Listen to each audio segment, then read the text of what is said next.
ਜੀ ਡਾਕਟਰ ਸਾਹਿਬ ਸਾਡੇ ਕੋਲ YouTube ਕਮੈਂਟ ਸਾਡੀ ਗੁਰੂ ਨਾਨਕ ਸਾਹਿਬ ਨਾਲ ਸੰਬੰਧਿਤ ਵੀਡੀਓ ਤੇ ਅਮਨ ਕੁਮਾਰ ਜੀ ਦਾ ਆਇਆ ਹੈ। ਲਿਖਦੇ ਹਨ, ਮੈਂ ਆਪਣੇ ਦਿਲ ਦੀ ਗੱਲ ਸਾਂਝੀ ਕਰਨਾ ਚਾਹੁੰਦਾ ਹਾਂ। ਜੋ ਅੱਜ ਇਹ ਸਭ ਹੋ ਰਿਹਾ ਹੈ, ਇਸ ਬਾਰੇ ਲੋਕ ਜੋ ਸੋਚ ਰਹੇ ਹਨ, ਇਹ ਗੱਲ ਇਸ ਨਾਲੋਂ ਕਿਤੇ ਡੂੰਗੀ ਜਾਪਦੀ ਹੈ।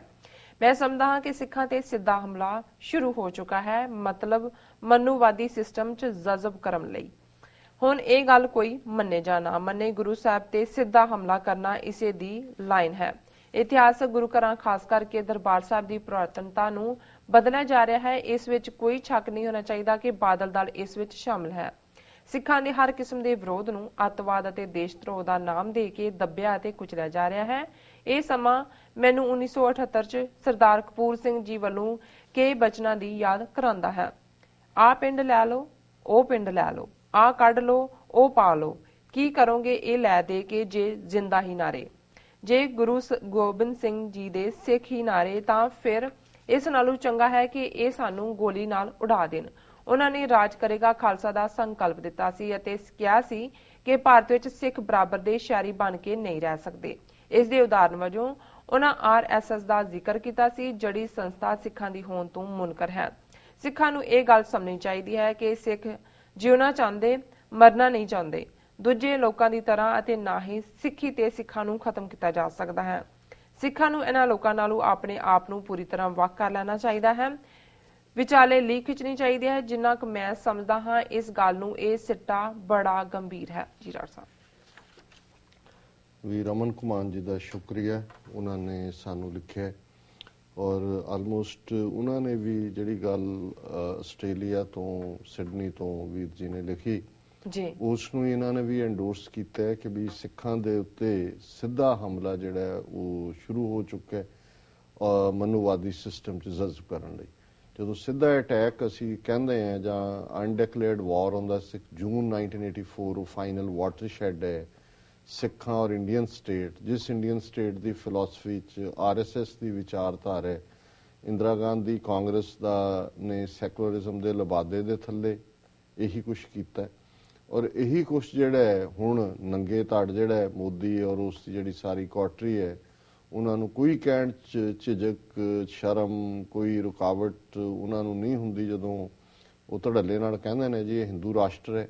ਔਰ ਅੱਜ ਹੀ ਮੈਂ ਡਿਟੇਲ ਤਾਂ ਨਹੀਂ ਦੇਖੀ ਕਿ ਆਮਿਰ ਖਾਨ ਜਿਹੜਾ ਬੜਾ ਪ੍ਰੋ ਇੰਡੀਆ ਬਣਿਆ ਹੁੰਦਾ ਹੈ, ਉਸ ਦੇ ਹਾਲਾਂ ਕ੍ਰੀਏਟਿਵ ਇੱਕ ਐਕਟਰ ਹੈ, ਕੁਝ ਸ਼ੋਅ ਵੀ ਉਹਦੇ ਪਪੂਲਰ ਨੇ ਔਰ ਐਕਟਿੰਗ ਦੀ ਦੁਨੀਆ 'ਚ ਵੀ ਉਸ ਨੂੰ ਇੱਕ ਅੱਛਾ ਕਿਰਦਾਰ ਮੰਨਿਆ ਜਾਂਦਾ ਹੈ ਔਰ ਉਹਦੀ ਘਰਵਾਲੀ ਹਿੰਦੂ ਬੈਕਗਰਾਉਂਡ ਦੀ ਹੈ, ਗੌਰੀ ਜਾਂ ਕੀ ਉਹਦਾ ਨਾਮ ਜੀ।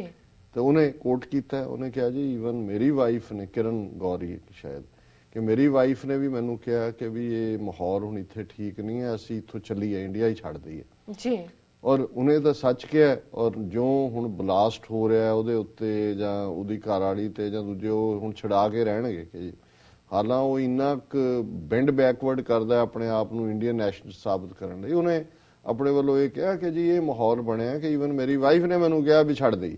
ਸੋ ਮਤਲਬ ਇਹ ਹੈ ਕਿ ਜੋ ਮਾਹੌਲ ਬਣਿਆ ਔਰ ਜਿਸ ਤਰੀਕੇ ਨਾਲ ਜੇ ਅੱਜ ਇਤਿਹਾਸਕ ਗੁਰਦੁਆਰੇ ਜਿਹੜਾ ਫੌਜੀ ਅਟੈਕ ਦਾ ਹਿੱਸਾ ਬਣਾਇਆ ਗਿਆ, ਉੱਥੇ ਮੂਰਤੀ ਗੁਰੂ ਨਾਨਕ ਦੀ ਦਿੱਤੀ ਜਾ ਰਹੀ ਹੈ ਚੀਫ ਮਿਨਿਸਟਰ ਨੂੰ, ਤੇ ਹੋਰ ਕੀ ਹੁੰਦਾ ਇਹੀ ਜਦੋਂ ਸਿੱਧਾ ਹਮਲਾ ਕੀਤਾ ਜਾਂਦਾ ਹੈ, ਮਤਲਬ ਇਹੀ ਹੁੰਦਾ ਹੈ ਕਿ ਬਈ ਫੋਲੋ ਅਸ ਜੀ, ਮਗਰ ਲੱਗ ਜਾਓ ਸਾਡੇ ਜਾਂ ਮਰਨ ਲਈ ਤਿਆਰ ਹੋ।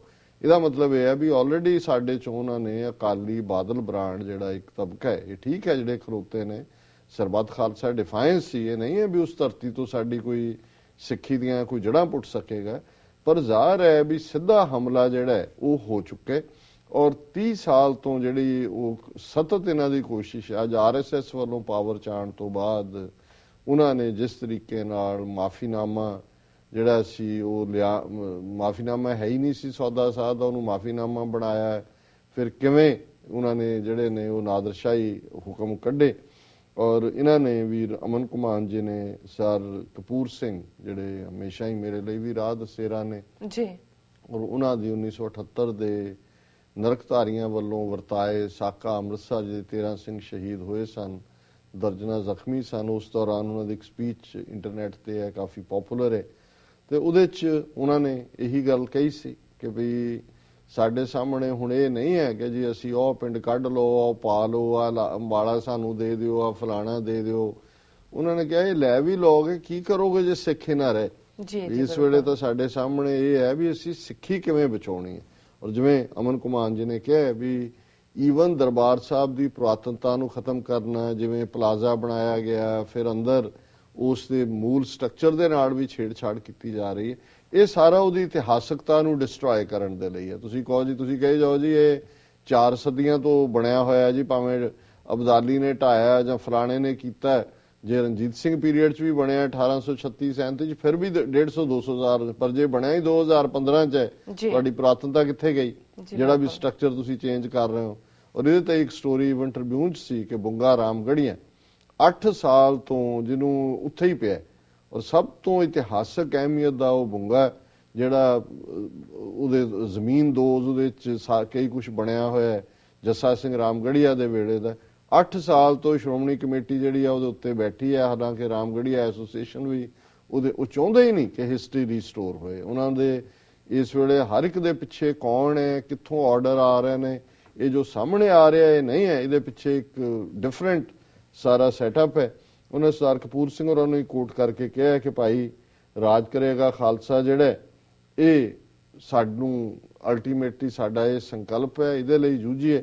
ਔਰ ਇਹਨਾਂ ਨੇ ਵੀ, ਵੀਰ ਜੀ ਨੇ ਕਿਹਾ ਵੀ ਹੁਣ ਟਾਈਮ ਹੈ ਵੀ ਅਸੀਂ ਲੀਕ ਖਿੱਚੀਏ ਤੇ ਸਿੱਧਾ ਆਪਣੀ ਪੋਲੀਟੀਕਲ ਪਾਵਰ, ਪੋਲੀਟੀਕਲ ਹੋਣ ਦੇ ਲਈ ਜਿਹੜਾ ਕੌਮੀ ਘਰ ਦੇ ਲਈ ਜੂਝੀਏ। ਸੋ ਇਹਨਾਂ ਦਾ ਬਹੁਤ ਬਹੁਤ ਸ਼ੁਕਰੀਆ, ਇਹਨਾਂ ਨੇ ਸਾਨੂੰ ਲਿਖਿਆ। ਜੀ ਡਾਕਟਰ ਸਾਹਿਬ ਤੁਹਾਡਾ ਬਹੁਤ ਬਹੁਤ ਸ਼ੁਕਰੀਆ। ਹੁਣ ਤੁਸੀਂ ਸਾਡੇ ਦਰਸ਼ਕਾਂ ਨੂੰ ਦੱਸੋ ਅੱਜ ਦਾ ਵਿਚਾਰ।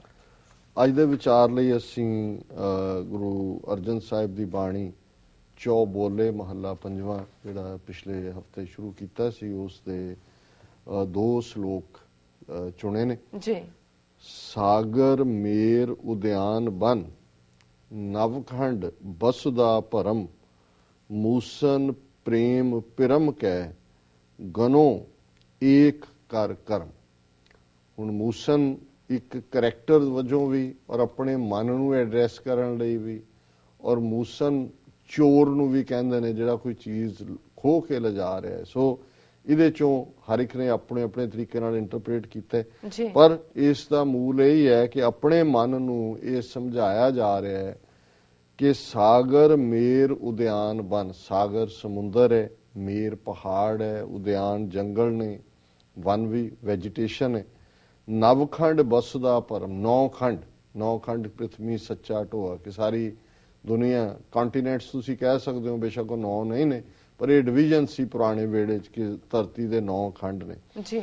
ਸੋ ਗੁਰੂ ਸਾਹਿਬ ਕਹਿੰਦੇ ਨੇ ਕਿ ਵੀ ਤੁਸੀਂ ਭਾਵੇਂ ਸਾਰੇ ਸਾਗਰ, ਮੇਰ, ਉਦਿਆਨ ਔਰ ਵਨ ਔਰ 9 ਖੰਡ, ਸਾਰੀ ਬਸੁਧਾ ਧਰਤੀ ਨੂੰ ਕਹਿੰਦੇ ਨੇ, ਸਾਰੀ ਭਰਮ ਲੋ, ਸਾਰੀ ਘੁਮਾਓ।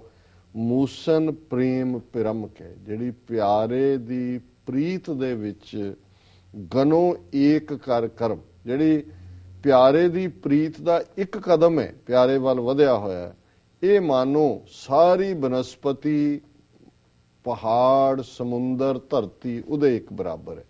ਪਿਆਰੇ ਵੱਲ, ਨਿਰੰਕਾਰ ਦੇ ਪਿਆਰ 'ਚ ਪ੍ਰੀਤ ਲਿਆ ਇੱਕ ਕਦਮ, ਤੇ ਇਹ ਸਾਰੀ ਧਰਤੀ ਦੇ ਵਿੱਚ ਭਰਮਣਾ ਇੱਕ ਬਰਾਬਰ ਹੈ। ਔਰ ਫਿਰ ਇਸੇ ਨੂੰ ਹੀ ਗੁਰੂ ਸਾਹਿਬ ਨੇ ਫਰਦਰ ਜਿਹੜਾ ਰੀਇਨਫੋਰਸ ਕੀਤਾ, ਮੂਸਨ ਮਸਕਰ ਪ੍ਰੇਮ ਕੀ, ਰਹੀ ਜੋ ਅੰਬਰ ਛਾਏ, ਬੀਦੇ ਬਾਂਦੇ ਕਮਲ ਮੈਂ, ਭਵਰ ਰਹੇ ਲਪਟਾਏ। ਮਸਕਰ ਕਹਿੰਦੇ ਨੇ ਚਾਨਣੀ, ਕਿ ਪਿਆਰ ਦਾ ਇੱਕ ਰੰਗ ਹੁੰਦਾ, ਇੱਕ ਚਾਨਣੀ ਹੁੰਦੀ ਹੈ, ਇੱਕ ਉਹਦੀ ਖੂਬਸੂਰਤੀ ਹੈ। ਤੇ ਜਦੋਂ ਤੁਸੀਂ ਪਿਆਰੇ ਦੇ ਪਿਆਰ ਵਿੱਚ ਰੰਗੇ ਹੁੰਦੇ ਹੋ, ਨਿਰੰਕਾਰ ਦੀ ਯਾਦ ਵਿੱਚ ਪੁੜੇ ਹੁੰਦੇ ਹੋ, ਤਾਂ ਗੁਰੂ ਸਾਹਿਬ ਫਰਮਾਉਂਦੇ ਨੇ ਕਿ ਇਹ ਜਿਹੜੀ ਪਿਆਰ ਦੀ ਚਾਂਦਨੀ ਹੈ, ਮੂਸਨ ਮਸਕਰ ਪ੍ਰੇਮ ਕੀ, ਰਹੀ ਜੋ ਅੰਬਰ ਛਾਏ, ਅੰਬਰ ਅਸਮਾਨ ਨੂੰ ਕਹਿੰਦੇ ਨੇ, ਕਿ ਇਹ ਉਹਦੇ ਪਿਆਰ ਦੀ ਚਾਨਣੀ, ਪਿਆਰ ਦਾ ਰੰਗ ਤਾਂ ਸਾਰੇ ਅੰਬਰਾਂ ਤੇ, 7 ਅੰਬਰਾਂ ਤੇ ਛਾਇਆ ਹੋਇਆ, 4 ਚਫੇਰੇ ਉਸ ਦੇ ਪ੍ਰੇਮ ਦੇ ਗੀਤ ਨੇ, ਉਸ ਦੇ ਪਿਆਰ ਦਾ ਜਿਹੜਾ ਉਹ ਜਲਵਾ।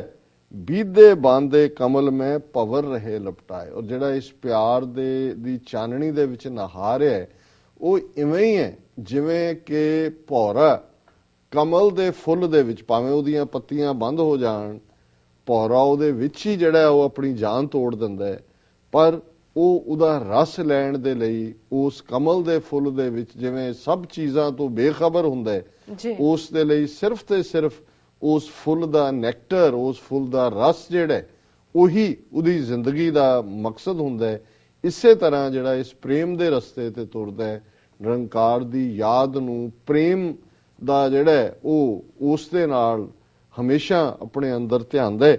ਮੂਸਨ ਮਸਕਰ ਪ੍ਰੇਮ ਕੀ ਰਹੀ ਜੋ ਅੰਬਰ ਛਾਏ, ਇਹ ਪਿਆਰ ਦੀ ਖੇਡ ਫਿਰ ਚਾਰ ਚਫੇਰੇ ਅੰਬਰਾਂ ਤੇ ਛਾਈ ਹੁੰਦੀ ਹੈ। ਬੀਦੇ ਬਾਂਦੇ ਕਮਲ ਮੈਂ ਭਵਰ ਰਹੇ ਲਪਟਾਏ, ਜਿਵੇਂ ਭੌਰਾ ਜਿਹੜਾ ਉਹ ਕਮਲ ਦੇ ਨਾਲ ਫੁੱਲ ਦੇ ਵਿੱਚ ਲਿਪਟਿਆ ਹੁੰਦਾ ਹੈ, ਇਵੇਂ ਰੱਬ ਦਾ ਪਿਆਰਾ ਰੱਬ ਦੇ ਪ੍ਰੇਮ ਦੇ ਵਿੱਚ ਜਿਹੜਾ ਉਹ ਸਰਸ਼ਾਰ ਹੁੰਦਾ। ਸੋ ਇਹ ਅੱਜ ਦਾ ਵਿਚਾਰ ਹੈ ਜੀ। ਡਾਕਟਰ ਸਾਹਿਬ, ਇਸ ਨਾਲ ਆਪਣੇ ਵਿਊਅਰਸ ਕਰਨ ਇਜਾਜ਼ਤ। ਵਿਊਅਰਸ, ਸਾਡੇ ਪ੍ਰੋਗਰਾਮ ਦਾ ਸਮਾਂ ਇੱਥੇ ਸਮਾਪਤ ਹੁੰਦਾ। ਤੁਸੀਂ ਆਪਣੀ ਰਾਏ ਤੇ ਸੁਝਾਅ ਸਾਨੂੰ ਭੇਜਣਾ ਭੁੱਲਣਾ ਸਾਡੇ ਇਸ ਪਤੇ ਤੇ sos@tv84.tv ਤੇ ਅਸੀਂ ਆਪਣਾ ਪ੍ਰੋਗਰਾਮ ਲੈ ਕੇ ਫਿਰ ਦੁਬਾਰਾ ਤੁਹਾਡੇ ਸਾਹਮਣੇ ਹੋਵਾਂਗੇ। ਤਦ ਤੱਕ ਲਈ ਮੈਨੂੰ ਤੇ ਆਪਣਾ ਸੁਣਾ ਗਿਆ ਦਿਓ। ਦੇਖਦੇ ਰਹੋ TV 84, ਬੁਲਾ ਦਿਓ ਫਤਿਹ। ਵਾਹਿਗੁਰੂ ਜੀ ਕਾ ਖਾਲਸਾ।